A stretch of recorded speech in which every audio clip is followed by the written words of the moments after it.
Bonjour mes chers élèves, j'espère que vous allez bien et que vous avez révisé votre leçon. Durant cette séance de reproduction humaine, on va faire une révision générale qui sera intercalée par des exercices de raisonnement scientifique et de restitution. On va débuter par donner une introduction sur la reproduction. Qu'est-ce que la reproduction? La reproduction est une fonction naturelle et caractéristique de l'être vivant et qui assure la continuité de l'espèce. Chez les animaux, la reproduction sexuée consiste à une succession de phénomènes qui donnent naissance à un ou plusieurs petits individus qui se développent et qui deviennent adultes et en mesure de se reproduire eux aussi et par suite donner de nouvelles générations. Donc cette reproduction nécessite un âge donné qu'on appelle et apparaît à un âge donné qui est la puberté. Qu'est-ce que la puberté?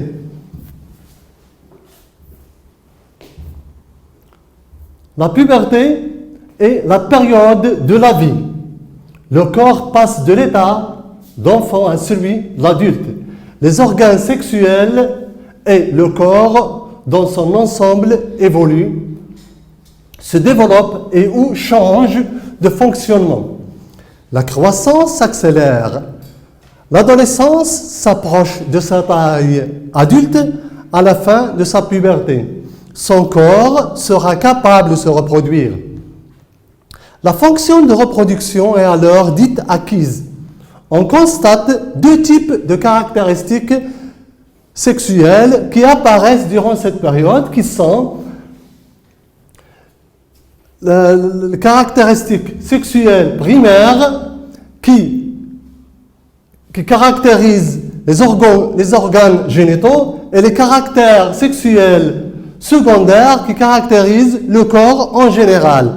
On va passer à un exercice durant lequel on va associer les manifestations de la puberté aux caractères convenables. Ces caractères, c'est-à-dire les caractères sexuels, soit primaires ou secondaires. On a développement des seins, émission des spermes par le pénis, apparition des premières règles, c'est-à-dire chez la femme, émission des spermes chez l'homme, apparition de la pilosité soit chez une femme ou chez un homme, et le développement des seins, c'est chez une femme.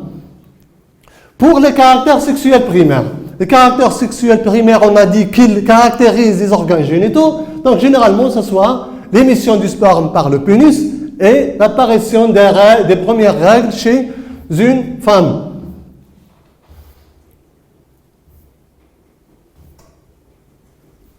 Donc, caractère sexuel primaire, émission du sperme par le pénis et l'apparition des premières règles. Pour les caractères sexuels secondaires, c'est l'apparition de la pilosité et aussi le développement des seins.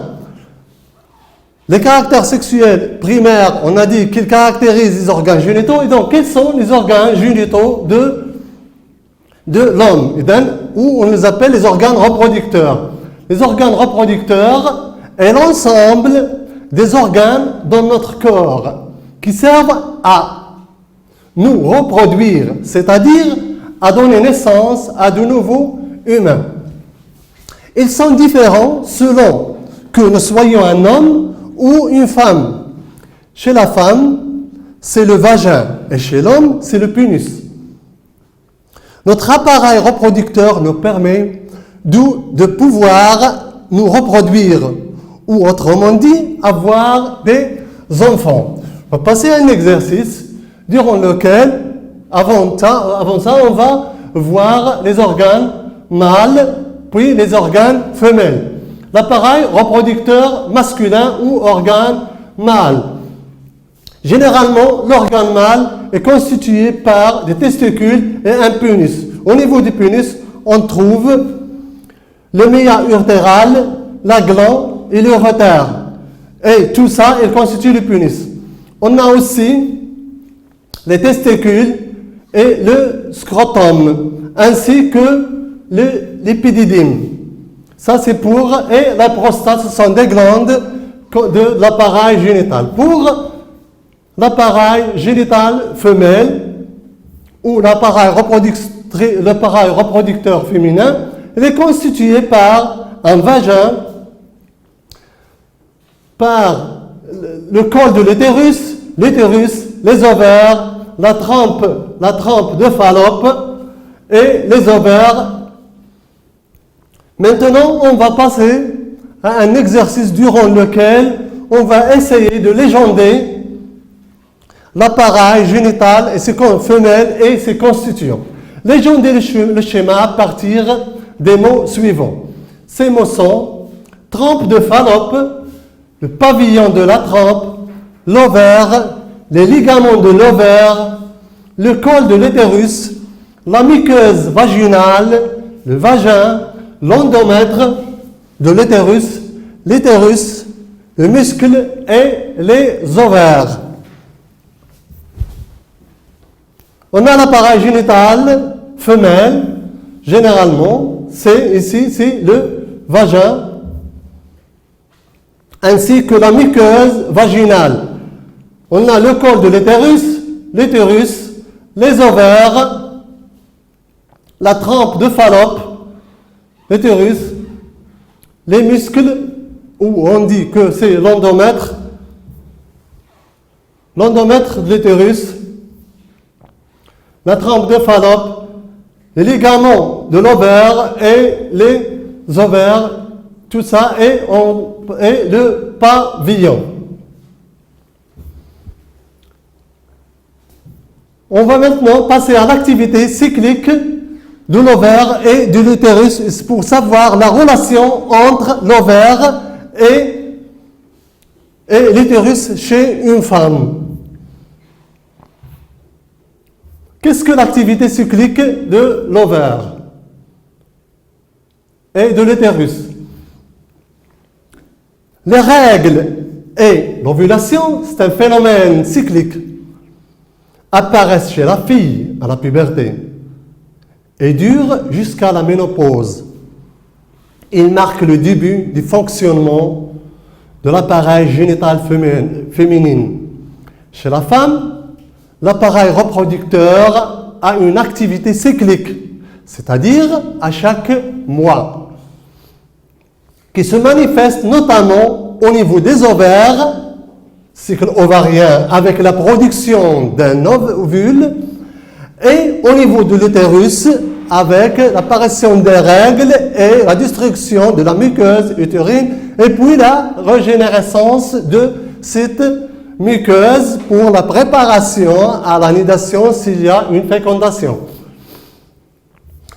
On va passer à un exercice. On se propose, c'est un exercice de raisonnement scientifique. On se propose d'étudier les relations entre l'utérus et les ovaires au cours du cycle menstruel chez la femme. Le document ci-dessus représente deux coupes schématiques A et B réalisées à différentes périodes d'un cycle normal menstruel de 28 jours chez une jeune femme au niveau de son appareil génital qui est l'utérus. La coupe A et la coupe B. Pour la coupe A, pour la légender, c'est l'endomètre, c'est au niveau de l'utérus. C'est une coupe au niveau de l'utérus. C'est l'endomètre. Le myomètre, il constitue l'utérus. Et la même schéma, la même coupe, mais à un stade plus avancé des règles, c'est à la fin du cycle, on voit il y a un développement de A qui s'est transformé en B. On voit que les tubes, les glandes en tubes sont bien développées ainsi qu'une très grande vascularisation. La 3, c'est les tubes, les glandes en tubes, et B sont les vaisseaux sanguins. Que représente le document? Donc, le document représente une coupe au niveau, une coupe schématique au niveau de l'utérus d'une femme prise dans différents temps durant le cycle menstruel. Deuxième question, indiquez quelle phase du cycle utérin correspond chaque coupe. Et bien, pour la coupe A, c'est la phase folliculaire, c'est-à-dire la phase où il y a développement des follicules au niveau de l'ovaire. Donc on dit que la coupe B, c'est la phase lutéinique ou la phase lutéinale. Et donc, la coupe A correspond à la phase folliculaire, la coupe B correspond à la phase lutéale ou la phase lutéinique. Phase folliculaire, phase lutéinique. Pour comprendre l'origine des modifications cycliques de l'utérus, on a réalisé des expériences sur des souris pubères, c'est-à-dire capables de produire des nouveaux. Les expériences et les résultats sont résumés dans le tableau suivant.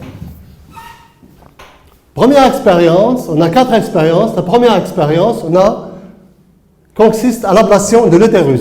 La deuxième, à l'ablation des ovaires. Troisième, on a greffé les ovaires, c'est-à-dire on a enlevé sous la peau, on a greffé, on fait des injections du contenu de l'ovaire dans la peau d'une souris dès qu'on lui a déjà enlevé ses ovaires. Et injection, pour la quatrième, injection de l'extrait de l'ovaire.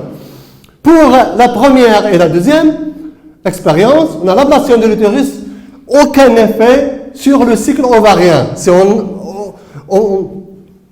C'est après ablation de l'utérus, donc on voit que le cycle ovarien continue, c'est-à-dire avec production des ovules menstruellement, c'est-à-dire chaque mois.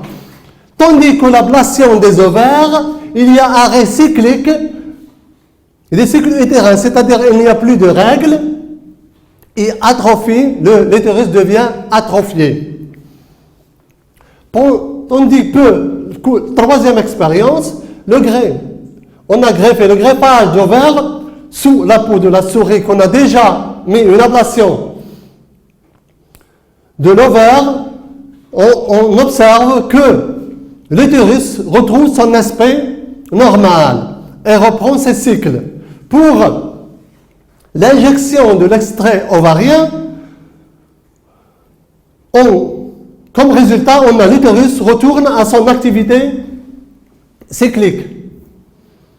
La question, que peut-on conclure à partir des résultats des expériences? Donc, on peut conclure que l'activité cyclique des ovaires n'est pas sous contrôle de l'utérus, c'est-à-dire indépendant, et vice-versa, tandis que les ovaires sont responsables du cycle utérin. Les ovaires sont responsables du cycle utérin, tandis que l'utérus ne dépend, que les ovaires ne dépendent pas de l'utérus, mais l'utérus dépend des ovaires. À partir des résultats des expériences 3 et 4, c'est-à-dire le greffage du contenu ovarien pour une souris, déjà qu'on lui a fait l'ablation de l'ovaire, déduisez la nature des interactions entre l'ovaire et l'utérus. Donc on peut déduire que le fonctionnement normal, cyclique et synchrone, c'est-à-dire en même temps, des ovaires et de l'utérus. D'après les résultats de l'expérience, on constate que l'ablation de l'utérus ne modifie pas l'activité cyclique des ovaires. L'activité cyclique des ovaires n'est pas sous le contrôle de l'utérus. Par contre,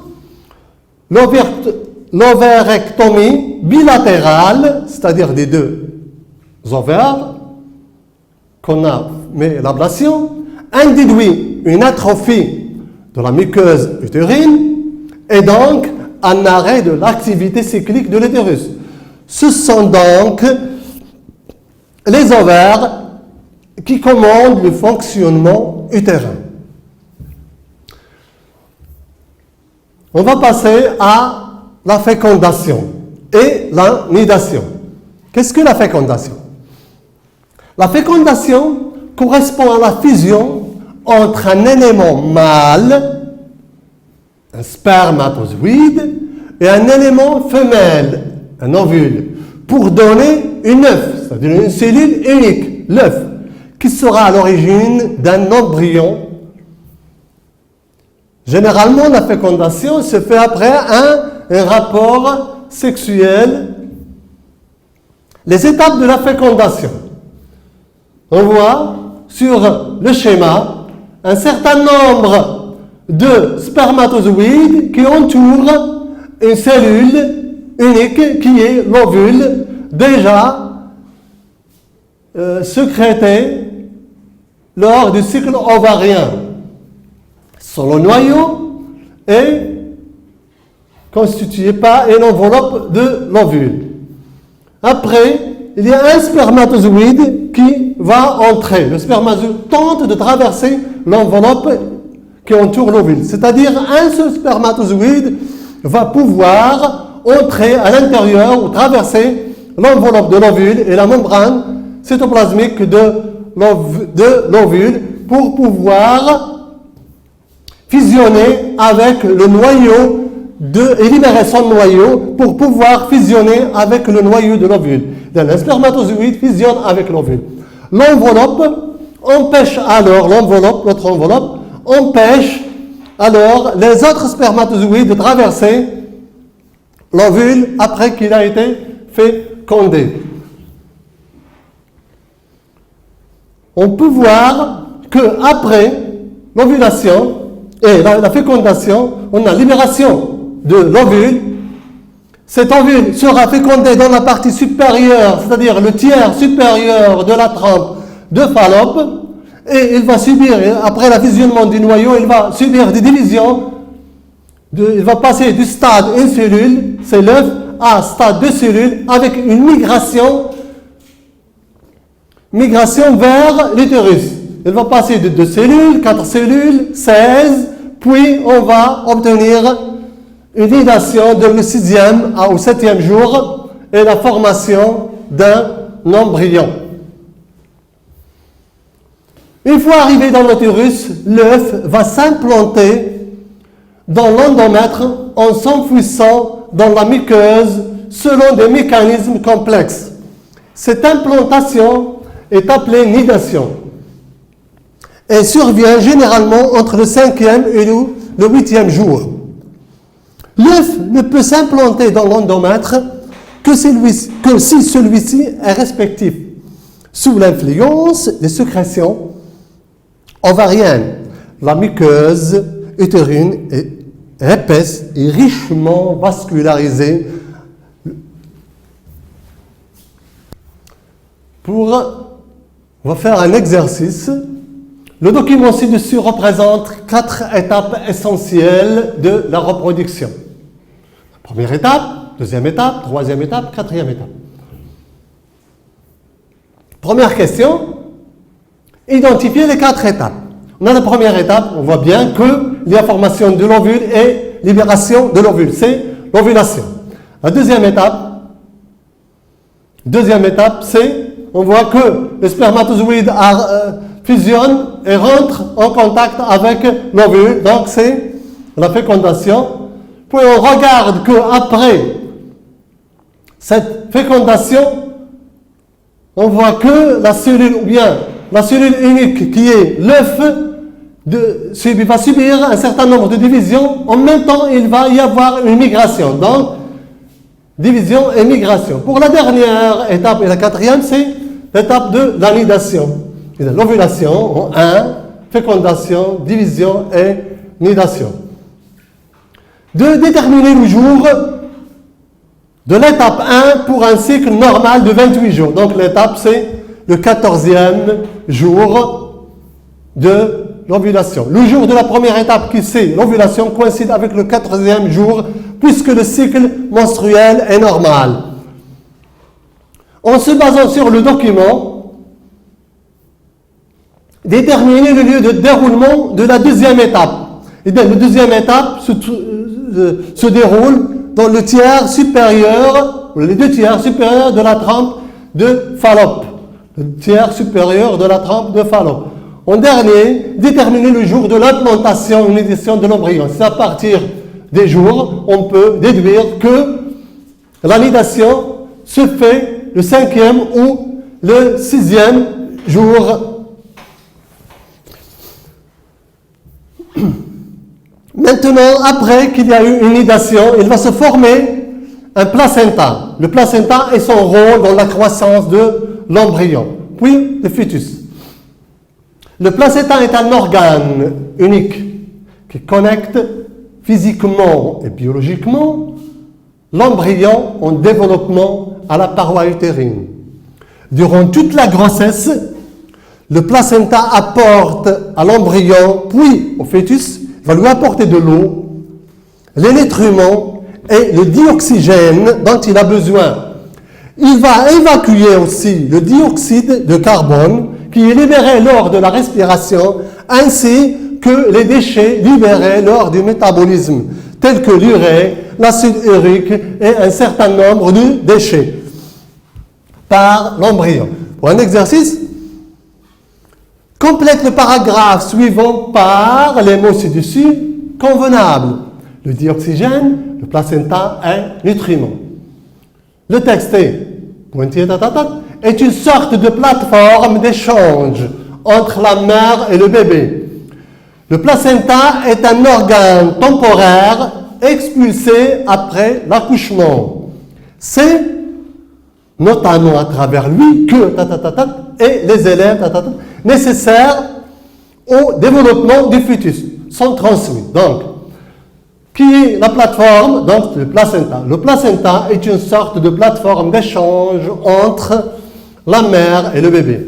Le placenta est un organe temporaire, c'est-à-dire n'est pas permanent. Une fois qu'il y a un accouchement, après l'accouchement, il y a une délivrance, elle n'est plus là. Elle se forme après une autre nidation. C'est notamment à travers lui que le dioxygène et les nutriments nécessaires au développement du fœtus sont transmis. Et le placenta, c'est ça la réponse. On va passer après à l'accouchement. Qu'est-ce que l'accouchement? L'accouchement est l'action de mettre un enfant au monde après 9 mois de grossesse. Il existe deux types d'accouchement. Il y a un accouchement par voie basse et l'accouchement normal, ou il y a l'accouchement par opération qu'on dit une césarienne. L'accouchement par voie basse consiste en l'expulsion du fœtus de l'utérus et se déroule généralement en 3 étapes successives. La dilatation, après des contractions de l'endomètre, il y a dilatation du col de l'utérus, c'est-à-dire l'ouverture de l'utérus du col de l'utérus pour permettre l'expulsion du né, du nouveau né. On a 2 expulsions. En 3e, la délivrance. Donc, pour l'exercice, le document suivant montre les étapes de l'accouchement. Reliez-les par des flèches en lui attribuant la phase correspondante. On a 3 phases. Dilatation de l'utérus, expulsion et la délivrance. On voit dans la première schéma, il n'y a plus de fœtus, il y a seulement une placenta. Le deuxième, on voit le bébé existe encore dans l'utérus, il y a l'ouverture du col de l'utérus. Dans la troisième, on voit que le bébé est en train en phase de l'expulsion. Donc, la dilatation du col de l'utérus, correspond à ce schéma. L'expulsion, c'est cette phase, tandis que la délivrance, c'est l'extraction et la sortie du reste qui est l'expulsion du placenta. Et maintenant, on passe à l'allaitement ou la lactation. L'allaitement maternel consiste pour une femme à nourrir son propre enfant grâce au lait produit par les seins. Le lait maternel est considéré comme la forme la plus saine du lait pour bébé. L'allaitement possède des avantages aussi bien pour la mère que pour le bébé, car il aide à la prévention des maladies. Un allaitement à long terme est souvent associé à une meilleure santé mentale durant l'enfance et l'adolescence. Exercice.